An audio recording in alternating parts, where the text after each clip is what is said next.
ప్రాణాలకు విలువే లేదా నాన్న? మనల్ని ఎంత హింసించి మన కష్టాన్ని దోచుకుంటున్నారు. ప్రతివాడిని వాడి పైవాడు దోచుకుంటాం. మనల్ని దొర దోచుకుంటే దొరని గోల్కొండ నవాబు దోచుకుంటాడు. ఆ నవాబును ఢిల్లీలో ఉండే మొఘల్ చక్రవర్తి.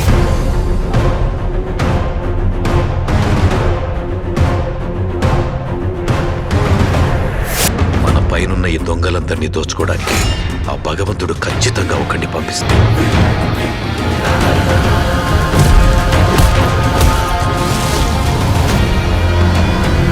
వాడొచ్చి దొంగ దొరలందరి లెక్కలు సరిచేస్తాడు.